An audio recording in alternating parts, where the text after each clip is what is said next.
Extrait de mon bilan 2025, Catherine Frachis. Le mouvement vegan anti-vegan. Au début de l'année 2024, la lecture des livres de Jérémy Lopez m'avait déjà fait ressentir un malaise que je ne comprenais pas précisément. Quelque chose dans le mouvement vegan ne semblait pas cohérent. Ce n'était pas encore très clair, plutôt une impression diffuse. Un doute persistant, difficile à formuler concrètement. Ce sentiment est resté présent une grande partie de l'année. Il s'est lentement intensifié au début de l'année 2025, jusqu'au moment où la réalité s'est imposée à moi. Je savais que le mouvement vegan était dominé par quelques grandes associations qui en réalité ne promouvaient pas le véganisme. Je n'imaginais pas encore à quel point c'était grave. Après avoir visité les sites internet de PETA et L214, vu des conférences et interviews de leurs fondatrices, j'en ai vraiment réalisé l'ampleur.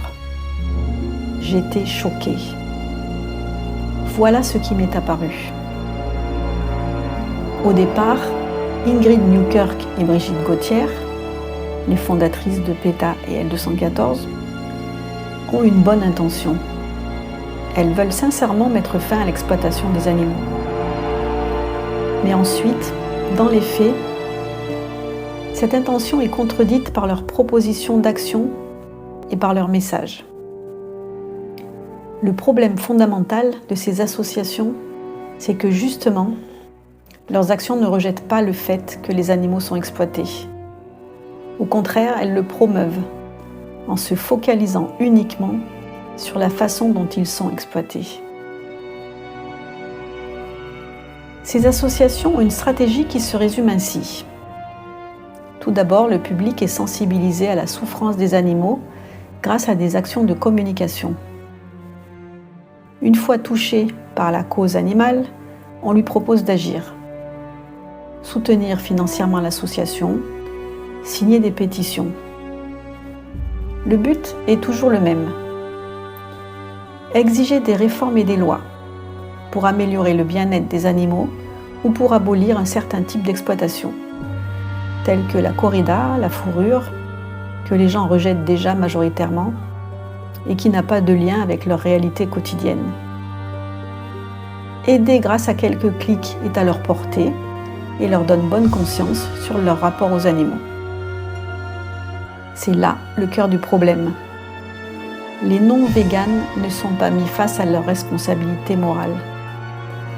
Avec cette approche, l'exploitation n'est pas remise en cause, elle est simplement aménagée. Et l'immense majorité des non-véganes le reste pour l'éternité.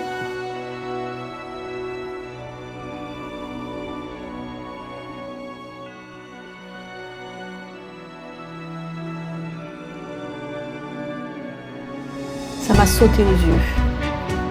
Cet effet d'endormissement était meurtrier. Chacun pouvait continuer à consommer des animaux puisqu'ils étaient exploités d'une bonne manière. Et le pire dans tout ça, c'est leurs défenseurs eux-mêmes qui le disaient. Dans ces conditions, prendre conscience de l'injustice morale était quasiment impossible. Je comprends maintenant l'horreur de cette réalité. Elle perpétue l'idée que l'on peut sacrifier des innocents pour qu'un jour l'enfer prenne fin. Sauf que l'enfer ne prend jamais fin, puisque les gens ne deviennent jamais véganes. Voilà pourquoi Jérémy parle d'un mouvement vegan anti-vegan. Ces associations renoncent à mettre le véganisme au premier plan.